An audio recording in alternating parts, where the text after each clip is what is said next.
ஓம் சாய்ராம். பாபாவின் பக்தர்களின் அனுபவங்கள் அப்படிங்கிற புத்தகத்தை நமக்காக தொகுத்து வழங்கியவர் பூஜ்ய ஸ்ரீ நரசிம்ம சுவாமிஜி அவர்கள். அந்த புத்தகத்தில இருந்து நாம பக்தர்களோட அனுபவத்தை பார்த்துட்டு இருக்கோம்.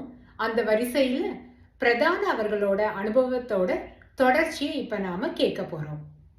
ஸ்ரீ சாயிபாபா அவர்கள் பிரதானோட மனைவி கிட்ட சில அறிவுரைகளை கூறினாராம்.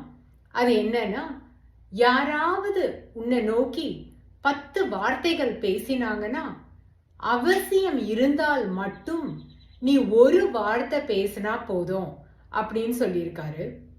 அதுக்கப்புறம் யாரோடையும் நீ வாக்குவாதம் பண்ணாத, யாரோடையும் சண்டை போடாத.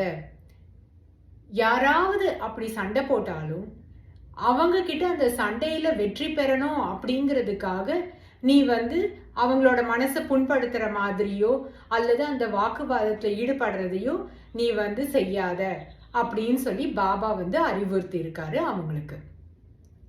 பிரதான அவர்கள் 1918ஆம் ஆண்டு ஸ்ரீ சாய்பாபாவோட தரிசனத்திற்கு அவருடைய மகா சமாதிக்கு முன்னாடி கடைசி தடவையா அவரை தரிசனம் பண்ண போனப்ப அங்கிருந்து கிளம்பும் போது பாபா சொன்னாராம், நானும் உன்னோடையே வரேன் அப்படின்னு சொன்னாராம். அதோட அர்த்தம் அப்ப அவருக்கு புரியல. இவங்களோட பாபா அந்த ஸ்தூல ரூபத்துல வராட்டியும் சூக்ஷ்ம ரூபத்துல இவங்களோடயே பாபா வந்தாருங்கிறத இவங்களால நல்லா உணர முடிஞ்சுதான். அந்த பிரயாணத்துல எந்த ஒரு தடையோ எந்த ஒரு பிரச்சனையும் இல்லாம ரொம்ப சுகமான ஒரு அனுபவமா இருந்துதான் அந்த பிரயாணமே அப்படின்னு சொல்றாரு. பாபாவோட மகா சமாதிக்கு அப்புறம் பாபாவோட ஆசீர்வாதங்களால இவரோட தொழில் சம்பந்தமா என்னெல்லாம் முன்னேற்றங்கள் கிடைச்சது அப்படிங்கிறத பத்தியும் நம்ம கிட்ட பகிர்ந்து கொள்றார். இவர் செகண்ட் கிளாஸ் மேஜிஸ்ட்ரேட்டா இவருக்கு அப்பாயின்மெண்ட் ஆர்டர் வந்துதான். 1920 இருந்து 1926ஆம் ஆண்டு வரைக்கும் அவர் இந்த பணியில இருந்திருக்காரு. அது இல்லாம தானாவோட பாம்பே லெஜிஸ்லேட்டிவ் கவுன்சிலோட மெம்பராகவும் இவர் 1921 இருந்து 1923 வரைக்கும் பணிபுரிந்திருக்கார். அப்புறம் இவரை ஜேபியா அப்பாயிண்ட் பண்ணியிருக்காங்க. இது ஒரு பப்ளிக் ஆஃபீஸர், லெஜிஸ்லேட்டிவ் பப்ளிக் ஆஃபீஸரோட ஒரு பொசிஷன்.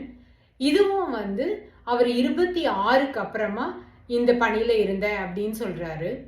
1927ஆம் ஆண்டு ராவ் பகதூர் அப்படிங்கிற பட்டம் இவருக்கு வழங்கப்பட்டதா சொல்றார். இப்ப பிரதான அவர்களோட மனைவிக்கு பாபா கொடுத்த அனுபவங்களை பார்க்க போறோம். அவங்க மனைவி சொல்றாங்க, அவங்க குழந்தைங்க எல்லாருக்குமே ஒரு தடவை அம்மா வந்துருச்சான். அப்போ ஒரு குழந்தை, அதாவது பாபு மட்டும் ரொம்ப சீரியஸா இருந்தானா. டாக்டர் அவனோட நிலைமை ரொம்ப கவலைக்கிடமா இருக்கு அப்படின்னு சொன்னாராம். யாருக்குமே அந்த குழந்தை பிழைப்பான் அப்படிங்கிற நம்பிக்கையே கொஞ்சம் கூட இல்லாம இருந்துதான். அப்ப இந்த அம்மா இரவெல்லாம் அந்த குழந்தைக்காக வேண்டிக்கிட்டு பாபா கிட்ட அழுதுகிட்டே இருந்தாங்களாம். அப்போ பாபா இவங்க கனவுல தோன்றி, எதுக்காக அழற? அவன் எல்லாம் நல்லா ஆக போறான். இப்போ நீ காலையில 6 மணில இருந்து 6:30 மணிக்குள்ள அவனுக்கு நல்ல சாப்பாடை ஊட்டி விடு அப்படின்னு சொன்னாராம். அதே மாதிரி இவங்களும் செஞ்சிருக்காங்க. அப்புறமா இவன் நல்லா விளையாட ஆரம்பிச்சிட்டானா காலையில. அந்த நேரத்துல மருத்துவர் வீட்டுக்கு குழந்தைய பரிசோதிக்கிறதுக்காக வந்திருக்காரு. அவரு குழந்தைக்கு ஏற்பட்ட இந்த முன்னேற்றத்தை பார்த்து ரொம்ப அதிசயம் ஆச்சரியப்பட்டாராம். அப்ப அவர் சொன்னாராம், குழந்தைக்கு இப்ப எதுவுமே சாப்பிட கொடுத்துடாதீங்க அப்படின்னு சொல்லிட்டு. ஆனா ஏற்கனவே பாபா அறிவுரைப்படி அந்த குழந்தைக்கு நல்ல சாப்பாடு ஊட்டப்பட்டு அது ஜீரணமும் ஆயிடுச்சு அப்படின்னு சொல்லிட்டு அந்த அம்மா தெரிவிக்கிறாங்க. அதுக்கப்புறம் ஒரு நாள் இரவு அந்த அம்மா நல்லா தூங்கிட்டு இருந்தாங்களாம். இரவு 11 மணி இருக்குமா. அப்ப பாபா அவங்களோட கனவுல தோன்றி, நீ என்ன நல்லா தூங்கிட்டு இருக்கியா? உன்னோட ஒரு குழந்தைக்கு இப்ப வலிப்பு தாக்க போகுது அப்படின்னு சொன்னாராம். இவங்க உடனே முழிச்சுக்கிட்டு பக்கத்துல படுத்துட்டு இருந்த அவங்க பையனை பார்த்திருக்காங்க. அவன் வந்து நல்லபடியா தூங்கிட்டு இருக்கான். ஜுரம் ஏதாவது இருக்கான்னு பார்த்தா, அவனுக்கு ஜுரமும் எதுவுமே இல்ல. அவனுக்கு அந்த வலிப்பு வர்றதுக்கான எந்த ஒரு அறிகுறியும் தெரியலையாம்.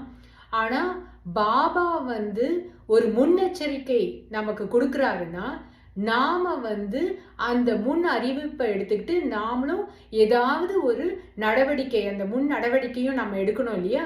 அதனால இந்த அம்மா உடனே அடுப்புல தீயெல்லாம் மூட்டி, நல்ல சுடு தண்ணி எல்லாம் ரெடி பண்ணி, அப்புறம் வந்து ஹோகா கோலன்னு ஒரு சென்ட் மாதிரி ஒரு பெர்ஃப்யூமேட்டட் ஒரு லிக்விட். அது வந்து மசாஜ்லாம் பண்றதுக்காக யூஸ் பண்ணுவாங்க.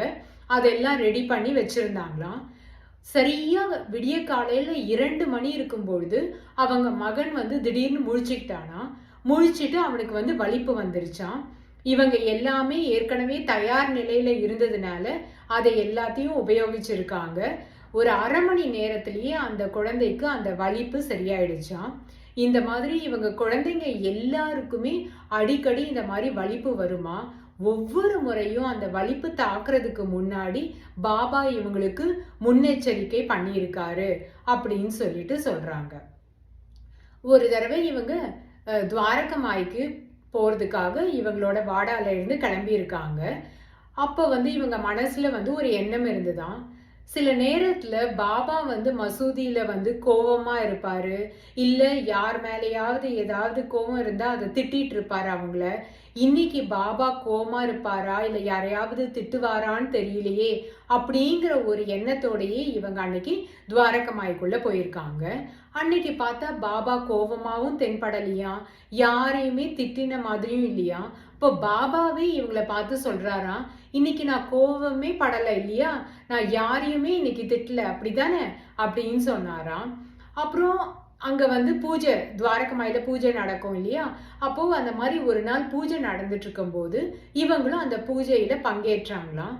திடீர்னு பாபா வந்து பூஜை நடந்துட்டு இருக்கும் போதே இந்த அம்மாவை மட்டும் நீ வந்து வீட்டுக்கு போ அப்படின்னு சொல்லிட்டாராம்.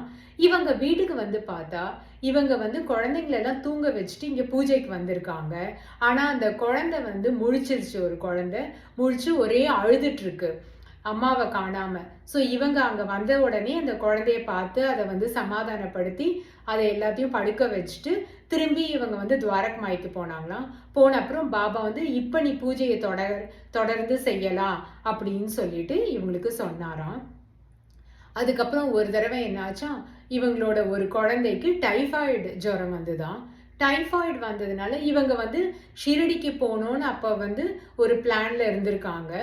இப்போ டைஃபாய்டு வந்த உடனே டாக்டர் சொன்னாராம், டைஃபாய்டு வந்த குழந்தைய எடுத்துட்டு நீங்க ஷிரடிக்கு போகக்கூடாது அப்படின்னு சொல்லியிருக்காரு. ஆனா இவங்க வந்து பாபா மேல இருக்க அந்த பக்தியினாலையும் நம்பிக்கையினாலையும் அந்த குழந்தைய எடுத்துக்கிட்டு இவங்களோட பயணத்தை தொடங்கிட்டாங்க. ட்ரெயின்ல எல்லாம் அந்த குழந்தைக்கு உடம்பு சுத்தமா முடியவே இல்லையா. அவனால வந்து எழுந்து கூட உட்கார முடியலையா, படுத்துக்கிட்டே தான் இருந்தானா. ரொம்ப வந்து பலவீனமா இருந்தது அந்த குழந்தையோட உடம்பு. அப்ப இவங்க நினைச்சாங்களாம், இந்த மாதிரி ஒரு குழந்தைய எடுத்துட்டு இப்ப நம்ம ஷிரடிக்கு போறோம், ஷிரடியில எல்லாருமே வந்து நம்மளை பார்த்து கேலி பண்ண போறாங்க. என்ன ஒரு பைத்தியக்காரி இவ, இவ்வளவு முடியாத குழந்தைய வந்து தரிசனத்துக்காக இங்க கூட்டிட்டு வந்திருக்காளே அப்படின்னு என்னை பார்த்து ஏளனமா சிரிக்க போறாங்க அப்படின்னு இவங்க மனசுல நினைச்சுக்கிட்டாங்களாம் ட்ரெயின்ல வரும்போது. ஷீரடிக்கு வந்த உடனே பார்த்தா இவ்வளோ நேரம் உட்கார கூட முடியாம இருந்த குழந்தை அவ்வளோ ஒரு ரொம்ப திடகாத்திரமான குழந்தை மாதிரி போய் ஸ்ரீ சாய்பாபா பக்கத்துல போய் நின்றுட்டு இருக்கானா. ஒண்ணுமே வந்து அந்த ஜுரத்துக்கான அறிகுறி, அந்த டைஃபாய்டுக்கான அந்த வீக்னஸ் எதுவுமே அவன் கிட்ட தென்படலையா. இவங்களுக்கு ரொம்ப சந்தோஷமா இருந்ததா. அப்ப இவங்களை பார்த்துக்கிட்டே பாபா சொல்றாராம், இப்ப யாரும் வந்து உன்னை பார்த்து ஏளனமா சிரிக்க மாட்டாங்கல்ல அப்படின்னு சொன்னாராம். நாம வந்து ட்ரெயின்ல என்ன நினைச்சிட்டு இருந்தோமோ அந்த அந்தர்யாமியான பாபா நம்மளோட ஒவ்வொரு உணர்ச்சிகளையும் உணர்வுகளையும் எண்ணங்களையும் தெரிஞ்சுக்கிட்டு அதுக்கு ஏத்த மாதிரி எப்படியெல்லாம் பதில் கொடுக்கறாரு, ஆசீர்வாதம் பண்றாருன்னு நினைச்சு இவங்க ரொம்ப பிரமித்து போனாங்களாம். ஓம் சாய்ராம். பிரதானோடைய மற்ற அனுபவங்களை நாம் அடுத்த எபிசோட்ல பார்க்கலாம்.